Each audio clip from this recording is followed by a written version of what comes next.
waxaan si toos ah ugu suganahay garoonka diyaaradaha ee magaalada Kismaayo halkaas oo ay ka soconayso qabanqaabo lagu soo dhaweynayo madaxweynaha maamul goboleedka Soomaaliyeed ee Jubbaland Mudane Axmed Maxamed Islaam markuu madaxweynaha soo gaaray madaarka waxa ku soo dhaweeyay dhammaan labada gole ee baarlamaanka ururada bulshada ardayda iyo odayaasha dhaqanka soo dhaweyn iyo salaan kadib ayaa madaxweynaha waxa uu warfidiyaanada kula hadlay qaybta nasashada ee airportka waxa uuna ugu horeyn madaxweynaha ka warramay xaaladda caafimaad uu ku tagay magaalada Nairobi anigu waxaan u baxay safar caafimaad alxamdulillah ilaahay subhanahu wa ta'ala safarka caafimaad aanu baxayna natiijo fiican baan kala soo kulmay ilaahay xanuunadii aan markaa u tago indhaha iyo badnaa dawadeedii waan helay iyadaasana waxa ugu muhiimsan oo hadda waxaan ka baxay kowdii bishii hadda dhamaatay inaan magaalada ka baxay ilaa intaasna caafimaadka iyo arrintaas baan ku daba jiray taana waxaan ilaahay baa iskala shukrigiisa ka bacdina ciddii ka soo qayb qaadatay iyo dhakhaatiirtii iyo cid kastoo iga taakulaysay waan uga mahadcelinayaa waxa kale oo madaxweynaha faahfaahin ka bixiyay booqashadii dalka Itoobiya iyo waliba la kulankii qalbi dhagax uu sheegay madaxweynaha inuu xaaladiisa aad u wanaagsan tahay dawladda Itoobiyana uu ka codsaday in ay xuriyadiisa uu dib u helo waxa uuna sheegay in meel wanaagsan uu hadalka u marayo safarkayga dhexdiisa waxa hadda aad loo hadalayo ka mid ahayd booqashadii hadda ugu dambeysay ee ku soo maray Itoobiya oo kale taas oo islaahay iyaduna wuxuu ahaa mid wajiga fiican sax ku ahayd waliba arrinta ku saabsanayd inaan amniga Itoobiya weydiisto ninkii qalbi dhagaxa Cabdikariim isagana arrintiisu ay ii ogolaatay inaan isagiina la kulmo kana wada hadallo insha Allah ninkaasina arrintiisu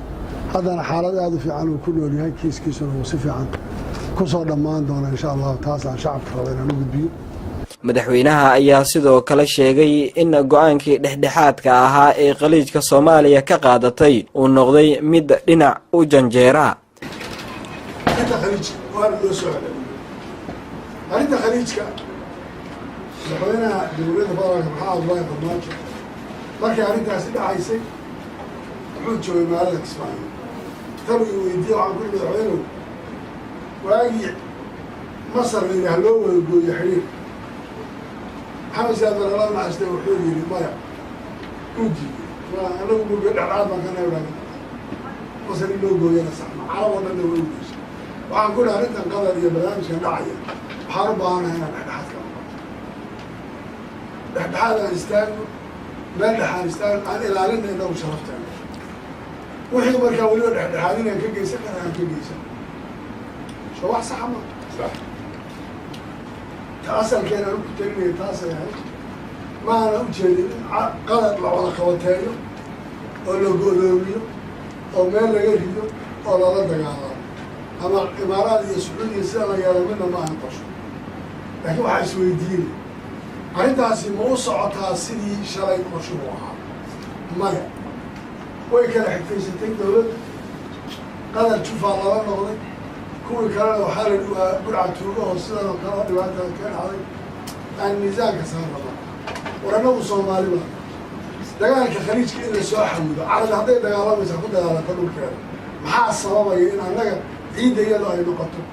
هي الدم ماذا يدور مثل السواحة تقدر تجلس ما أنت نفت يا جماعة سير يا واحد سعودي وإمارات يا ما أنت اللي يسوي جالس شوف أنا ما كان قال وعيدا ما أنت أما قلب روسي أما طابرة أما دكسيات بيصير أما واحد جيستي ولي ما أنا قدر فاونديشن ولا لي ويل ما لي قبل سنة واحد عنا بس كمان وحاسله شيء صح ما بعد حال نودي والله يطلع حد أريد خليج كدولة تاريخ صح مقوى واحد قدر من سنة أما دي ما أقول نقطة ودني أما هذا نقطة أنا وعاسي شو بلان هي صوماليا واحد كذا ما أنت إمارات كان موضوع ومحمد ساعد عدعيد بولشة تي في مقالة كسمايو